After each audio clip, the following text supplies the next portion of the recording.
Hi friends, welcome to Global Tech Code channel. இன்னைக்கு நம்ம என்ன டாபிக் பார்க்க போறோம் அப்படின்னா CSS Cascading Style Sheet. அப்படின்னா என்ன அப்படின்னு பாத்தீங்க அப்படின்னா ஒரு வெப் பேஜ் எடுத்துக்கிட்டீங்க அப்படின்னா அதுக்கு ஸ்ட்ரக்சர் கொடுக்கிறது HTML லாங்குவேஜ், அதோட பிரசன்டேஷன் கொடுக்கிறது தான் CSS. அதாவது ஒரு பேஜோட ஸ்டைல், லேஅவுட், டிசைன்ஸ் இது எல்லாமே வந்து நம்ம CSS யூஸ் பண்ணி தான் அச்சீவ் பண்ணுவோம். ஒரு எக்ஸாம்பிளோட சொல்லணும் அப்படின்னு கேட்டீங்க அப்படின்னா ஒரு ஹோம் எடுத்துக்கிட்டோம் அப்படின்னா அதுல வந்து பில்லர்ஸ் கொடுத்து செங்கல் எல்லாமே வச்சு கட்டுறோம் அப்படின்னா அதுதான் வந்து நமக்கு ஸ்ட்ரக்சர் கொண்டு வரும். அதுதான் HTML லாங்குவேஜ் யூஸ் பண்ணி நம்ம பண்றோம். இதுவே வந்து அந்த ஹோம் முடிஞ்சதும் அதுக்கான பெயிண்டிங்ஸ், வால், டோர் எல்லாமே வந்து டெக்கரேஷன்ஸ் பண்ணுவோம்.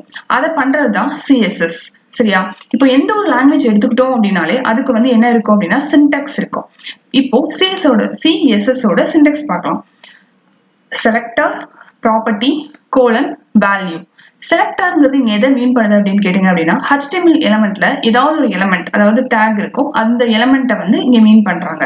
ஒரு எக்ஸாம்பிளோட பார்த்தோம் அப்படின்னா இப்ப பேராகிராஃப் அப்படின்ற ஒரு எலமெண்ட் வந்து HTML இருக்கு.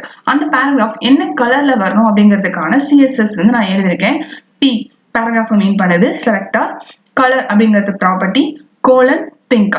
இந்த பார்ட்க்கு பேர் வந்து டெக்ளரேஷன் அப்படின்னு சொல்லிட்டு சொல்லுவாங்க. இப்போ நமக்கு வந்து CSS இருக்குன்னு தெரிஞ்சிச்சு, HTML-ஓட சேர்ந்துதான் இது நமக்கு ஒர்க் ஆகும் தெரிஞ்சிச்சு.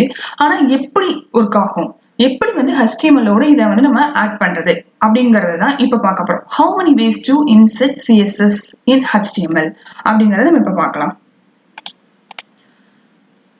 3 ways இருக்கு. ஒன்னு external CSS, internal CSS, inline CSS. அது எக்ஸாம்பிளோட பார்க்கலாம் அப்படின்னா ஃபர்ஸ்ட் எக்ஸ்டர்னல் CSS. நான் ஒரு HTML கிரியேட் பண்ணியிருக்கேன் எக்ஸ்டர்னல் CSSக்கு. இங்க என்ன பண்ணியிருக்கேன் அப்படின்னா ஒரு சிம்பிளான HTML ஃபைல் எழுதியிருக்கேன். அதுல வந்துட்டு நான் ஒரு எக்ஸ்டர்னல் CSS ஃபைலும் கிரியேட் பண்ணிட்டேன். அதுல வந்து சிம்பிளா ஒரு ஹெடருக்கு பேக்ரவுண்ட் கலர் மட்டுமே செட் பண்ணியிருக்கேன்.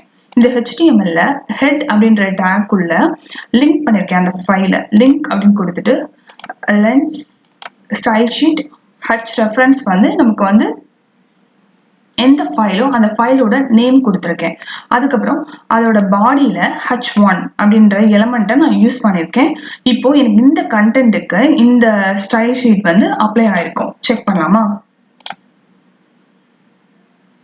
இப்போ நான் பிங்க் கலர் கொடுத்துருந்தேன். ஸோ அந்த கண்டென்ட்டுக்கு பேக்ரவுண்ட் கலர் பிங்க் அப்படிங்கிறது நமக்கு அப்ளை ஆகி வந்திருக்கு. இதுதான் எக்ஸ்டர்னல் CSS.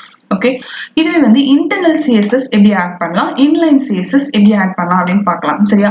இப்போ வந்து ஹெட்ல வந்துட்டு டைரக்டா ஸ்டைல் ஆட் பண்ணி, ஸ்டைல் அப்படின்ற ஒரு டேக் இருக்கு, அந்த டேக் ஆட் பண்ணி உள்ள நம்ம என்ன அந்த ஃபைல், அந்த எக்ஸ்டர்னல் CSSல என்னென்ன கண்டென்ட் கொடுத்தோமோ அதையும் இங்க கொடுத்தோம் அப்படின்னோம்னா நமக்கு என்ன கிடைச்சிரும் அப்படின்னு கேட்டா இன்டர்னல் CSS ஃபைல் கிடைச்சிரும். ஓகேயா? அதே நேரத்துல இன்லைன் CSS அப்படின்னா என்னன்னு கேட்டீங்க அப்படின்னா டைரக்டா அந்த கோடுக்குள்ளேயே HTML-ஓட கோடுக்குள்ளேயே இப்போ வந்து H2 ஸ்டைல், அந்த ஸ்டைல் அப்படின்ற ஒரு ப்ராப்பர்ட்டி யூஸ் பண்ணி அதுக்கு வந்து டைரக்டா கலர், என்ன கலர் வேணுமோ அந்த கலரை கொடுத்துருக்கேன். இது வந்து ஃபாண்டோட கலர் வந்து நான் இப்போ ஆரஞ்சு ரெட் அப்படின்னு சொல்லி கொடுத்துருக்கேன். இந்த கண்டென்ட் வந்து இந்த ஃபாண்ட் கலர்ல வரணும். அதே மாதிரி இந்த கண்டென்ட் வந்து இந்த பேக்ரவுண்ட் கலர்ல வரணும். ஓகேவா? செக் பண்ணலாமா? ஸோ எனக்கு பேக்ரவுண்ட் கலர் இங்கே வந்து வந்துருச்சு. அதே மாதிரி இந்த கண்டென்ட் வந்து ஆரஞ்சு ரெட் கலர்ல வந்துருச்சு. ஸோ இதுதான் வந்து என்னன்னா இன்டர்னல், இது வந்து இன்டர்னல் CSS, இது வந்து இன்லைன் CSS கோடுக்கான அவுட்புட்.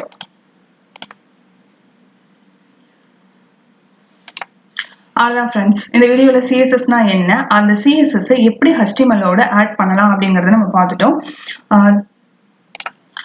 இந்த சேனலுக்கு நீங்கள் ஃபர்ஸ்ட் டைம் வரீங்க அப்படின்னா மறக்காம சப்ஸ்கிரைப் பண்ணிடுங்க, பக்கத்தில் இருக்கிற பெல் ஐக்கானையும் கிளிக் பண்ணிடுங்க. Thanks for watching.